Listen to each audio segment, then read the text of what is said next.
Bismillahirrahmanirrahim.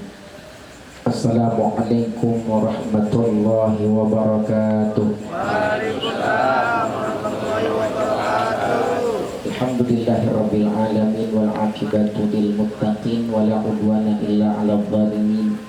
Asyhadu an la ilaha illallah al-malikul haqqul mubin wa asyhadu anna Muhammadan abduhu wa rasuluh shadiqul wa'dil amin. Allahumma shalli wa sallim wa barik ala hadan nabiyil karim sayyidina wa maulana Muhammadin wa ala alihi wa ashabihi wa man da'a bida'watihi ila yaumiddin, amma ba'd. Fa ya ibadallah, usi nafsi wa iyyakum bitaqwallahi wa ta'atihi faqad fazal muttaqun wa la tamutunna illa wa antum muslimun. Kama qala ta'ala fil Qur'anil Karim, a'udzu billahi minasy syaithanir rajim. Bismillahirrahmanirrahim. Ya ayyuhalladzina amanu taqullaha haqqa tuqatih wa la tamutunna illa wa antum muslimun. Sadaqallah wa sadaqa rasuluhun nabiyul habibul karim. Wa nahnu ala dzalika minasyahidin wasyakirin, amin ya rabbal alamin.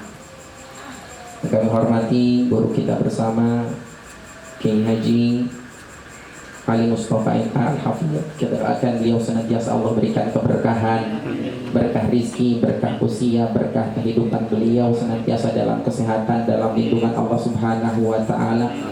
Allah menangkan dakwah beliau, Allah tolong perjuangan beliau, santri-santri beliau senantiasa diberikan keberkahan ilmu dari beliau, amin ya rabbal alamin. Dan kita semua berharap keberkahan ilmu dari beliau, amin ya rabbal alamin, fi dunya wal akhirat. Juga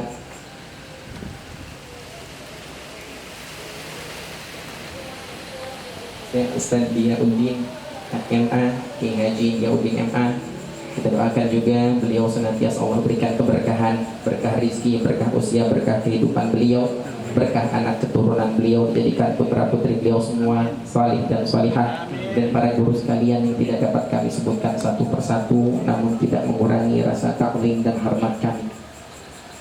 Jamaah yang dirahmati Allah Subhanahu wa ta'ala, karena namanya kultum pasti sedikit.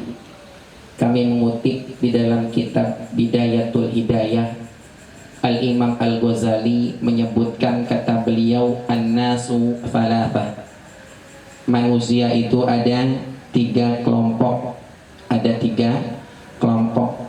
Yang pertama, mathaluhu kamathalil, beliau menyebutnya mathaluhu kamathalil gidhai.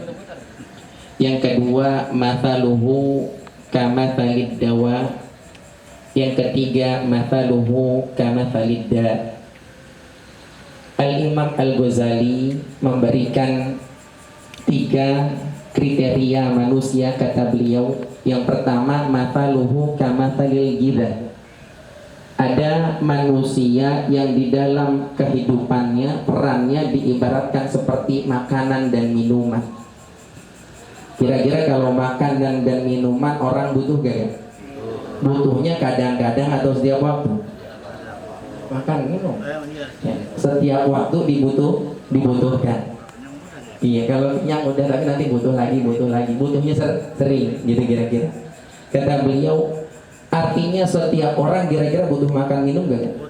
Setiap orang butuh makan minum. Kata beliau, manusia yang beruntung adalah kalau diibaratkan orang-orang lain butuh kepada dia. Maka ketika hidup kita bermanfaat buat orang lain, kita punya ilmu, kita ajarin. Kita punya harta, kita sedekahin. Apa yang kita punya, kita ajarin orang lain. Apa yang kita punya, kita bagi ke orang lain. Supaya apa? Hidup kita membawa manfaat buat orang lain. Sehingga kalau hidup kita manfaat, maka orang akan butuh kepada kita. Nah, kalau sudah menjadi manusia yang model begini, kata baginda Rasul, khairun nas anfa'uhum linnas. Mereka lah orang-orang terbaik menurut baginda Rasul, dan tentu saja menurut Allah. Mathaluhum kamathalil gidha. Kemudian yang kedua, mathaluhum kamathalid dawa. Ada manusia yang ibaratnya seperti obat. Kalau obat kira-kira dibutuhin semua orang atau waktu-waktu aja? Semua orang butuh, tapi setiap waktu butuh gak ya? Setiap waktu nggak butuh kita obat, biasanya butuh kalau lagi sakit. Ada juga kelompok manusia yang dibutuhinnya suatu waktu. Maka kalau bisa jangan sampai yang kedua, giliran ada butuh baru ke kita, kira-kira gitu. Tuh manusia yang model kayak gitu berarti manfaatnya kurang. Begitu dia ada orang butuh, dia datang, ya kenapa? Karena jarang dia mau ngasih gitu kira-kira. Kalau nggak kepepet nggak bakal datang ke rumah jaga kita kira-kira.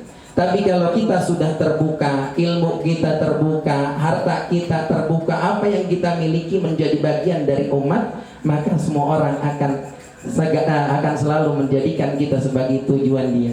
Nah ini orang yang terbaik kata Imam. Yang kedua tadi, jangan sampai kalau bisa jangan seperti obat yang dibutuhkannya hanya suatu waktu. Udah gitu kagak semua orang butuh. Orang yang sakit kepala nggak mungkin beli obat sakit perut, kira-kira begitu. Ya. Obat sakit perut dibutuhkan sama orang yang sakit perut, tapi kalau sudah dibutuhkan oleh semua orang, maka itulah pribadi insan manusia yang terbaik.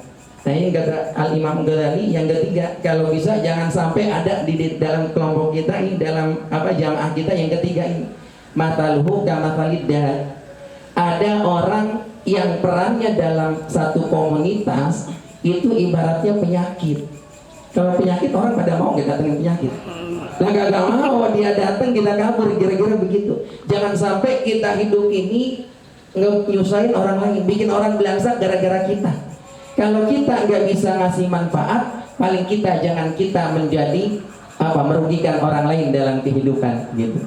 Maka kalau kita tidak bisa memberi manfaat, jangan sampai kita bikin orang susah. Ini tinggi.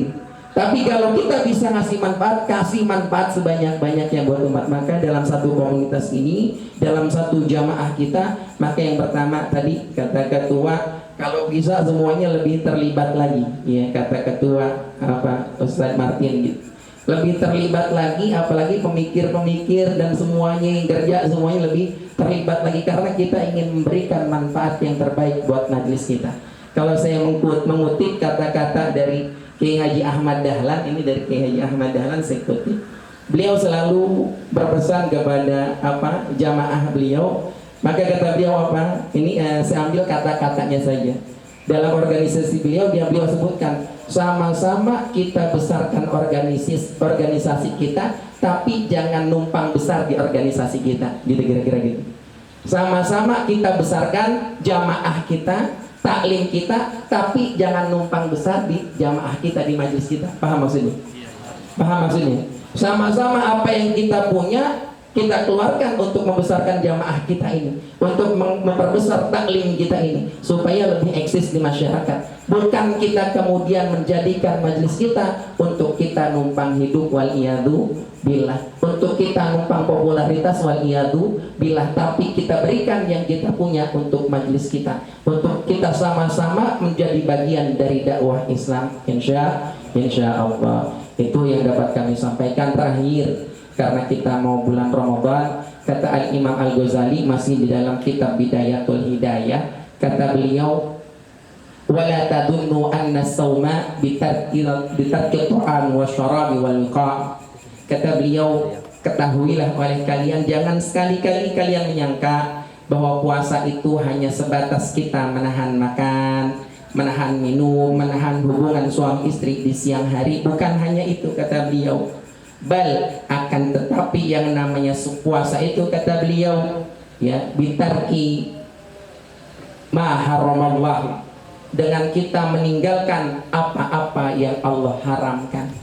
Mata kita dijaga, mata kita puasa, lisan kita puasa. Puasa dari apa? Dari mengatakan yang kagak baik. Mata kita puasa dari melihat yang kagak baik. Semua anggota tubuh kita puasa. Dan kata Al-Imam Al-Ghazali, kalau orang puasanya hanya menahan makan, minum, kemudian hanya menahan yang lainnya saja yang membatalkan, maka apa bedanya puasa kita dengan puasa anak kecil? Maka kalau kita supaya puasanya lebih berkualitas, kata Al-Imam Al-Ghazali, maka puasanya bukan hanya sekedar menahan lapar dan haus, tapi bagaimana puasa kita menahan mata kita dari melihat yang Allah enggak suka. Lisan kita berpuasa dari berbicara yang Allah tidak suka. Kemudian pertanyaannya, bagaimana caranya Imam Al-Ghazali memberikan cara mudah, kata beliau, supaya mata kita enggak jelalatan kemana-mana, supaya mata kita kagak jelalatan, supaya lisan kita enggak ngomong ngalor ngidul yang kagak jelas. Maka kata beliau, gunakan mata kita untuk melihat ayat Al-Quran, gunakan lisan kita untuk membasahi bacaan-bacaan Al-Quran, insya Allah. Maka kita sama-sama kita bermohon kepada Allah Subhanahu wa taala agar Allah berikan kita pertolongan dari Allah Subhanahu wa taala, hidayah, taufik, agar kita bisa istiqomah mengisi Ramadan dengan amaliyah ibadah terbaik kita dalam kondisi sehat, sempurna. Assalamualaikum warahmatullahi wabarakatuh. Waalaikumsalam warahmatullahi wabarakatuh.